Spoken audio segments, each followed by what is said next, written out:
지친 하루를 달래줄 어머니의 손맛 그대로. 올바른 재료와 정성 담은 손질. 홍시로 완성한 달콤한 감칠맛. 집에서도 편하게 택배로 받아보세요. 매콤하게 땡기는 감칠맛. 장간의 양념게장. 검색창에 장간의 양념게장을 검색해보세요. 자, 지금 하락론이 대세인데 최근 분양하는 아파트들 중 상한제 되는 곳 빼고는 비싼 감이 있는데 그 가격은 장기적으로 볼 때 우상향으로 보시는지 의견 듣고 싶습니다. 자, 여기서 첫 번째로 생각하셔야 될 게 상한제 되는 곳, 얘도 비싸요. 얘라고 안 비싼 거 아니에요. 비싼 이유는요, 첫 번째, 요즘에 자재비 이야기를 많이 하죠. 자재비는 굉장히 설켰습니다. 예를 들어서 시멘트에서 올리니까 건설사도 부담이 되는 거예요. 근데 시멘트는 올라갈 이유가 없어요. 왜? 수요 공급 논리를 따졌을 때 공급이 많아요. 또 원자재 가격이 올라간다. 유연탄 가격 엄청 떨어졌어요. 거의 한 6분의 1 토막 났어요. 고점 대비로. 그 다음에 철근 가격 같은 경우는 이미 떨어졌고. 그 다음에 또 두 번째로 이야기하는 게 인건비. 인건비 이야기는 인간들은 인건비 추산해가지고 가져오라 그래요. 인건비가 많이 올랐어요? 분양가가 많이 올랐어요? 분양가 상한제 한 곳도 인건비보다 분양가가 더 많이 올랐습니다. 세 번째가 토지비. 이 세 가지를 생각을 해야 되는데 일단 말씀드렸지만 자재비는요. 이딴 짓거리만 안 하면은 자재비는 이미 하락으로 가야 되는 게 맞다. 그래서 자재비 정상화는 멀지 않은 일이고요. 인건비 같은 경우는요. 인건비가 분양가 상승하는데 주범이다. 요즘에 자꾸 이렇게 몰아붙이는 언론들이 많아져서요. 근데 우리 잘 생각해 보셔야 돼요. 그 전에 자재비 가지고 몰아붙였어요. 근데 자재비가 올라요, 떨어져요? 자재비 떨어지니까 분양가 올려야 되는 명분을 만들어야 되는데 그거를 지금 인건비로 이야기를 하고 있는 거다. 그러면 건설업 인건비는 얼마나 올랐어요? 자, 18.7% 올랐다고 합니다. 4년간 18.7%죠. 많이 오른 거예요? 많이 오른 거긴 하죠. 근데 저게 아까 보셨지만 6년간 분양가 2배 튀었는데 최근에 건설업이라고 해서 수당이 더 많이 올랐어요? 인건비 문제는 건설사가 문제를 만들어낸 거 아니냐.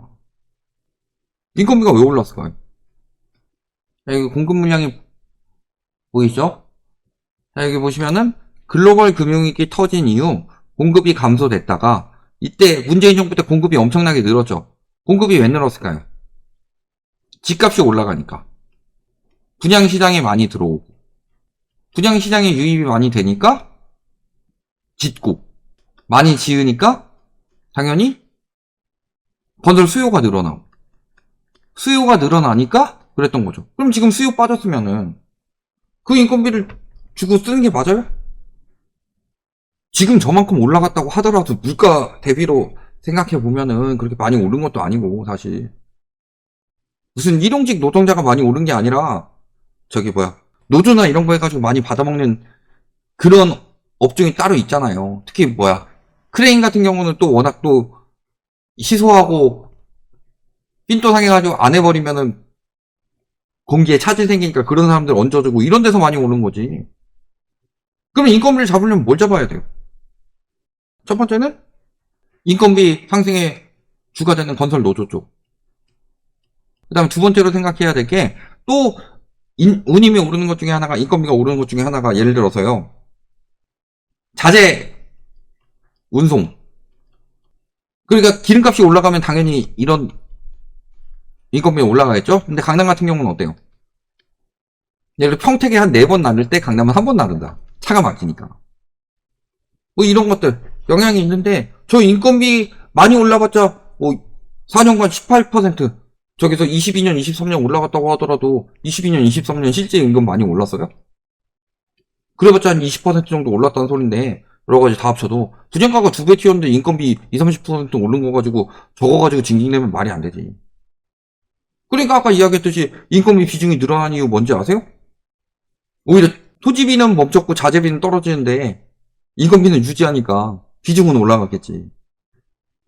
그러니까 건설 현장에서만 자꾸 이상한 이야기들이 돈다니까요. 맨날 부동산 시장 이야기할 때 뭐라고 그랬어요? 부동산 시장은 수요 공급이다. 자재 공급 과잉이죠. 인건비는요? 인력도 공급 과잉이에요, 지금. 저기 인력사무소 같은 데 가봐요. 일하려는 사람이 많은지 아니면은 공사 현장에 나가서 일하는 사람들이 많은지, 일하는 사람들이 많아가지고 너무 부족해서 막 광고 붙이고 빨리 좀 와주세요라고 할 정도인지. 그다음에 토지비는 지금 PF 안 터뜨리려다 보니까 토지비가 버티는 거고. 근데 요거는 조만간이죠. 요거 터지면 끝이에요. 분양가 상한제가 왜 있을까요? 집값이 너무 폭등을 해. 그러면은 분양가는요, 원래 주변 집값 대비 시세로 만들어요. 근데 집값이 폭등하게 되면 이게 문제가 되니까 그래도 너무 많이 올리지 말아라 라고 만들어 놓은 게 상한제예요. 근데 요거를 풀어줬죠. 분양가 상한제 단지에 분양가를 올려줬단 말이에요.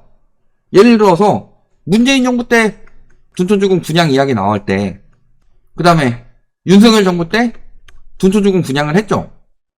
근데 불과 몇 년 차이 나지 않았는데 이때 분양가 상한제 2,910만원. 요거 너무 싸다고 통과 못했는데 이때 분양가 얼마였어요? 3,900만원이었어요. 평당. 거의 한 25%가량이 올랐죠. 물가보다 훨씬 빨리 올랐죠.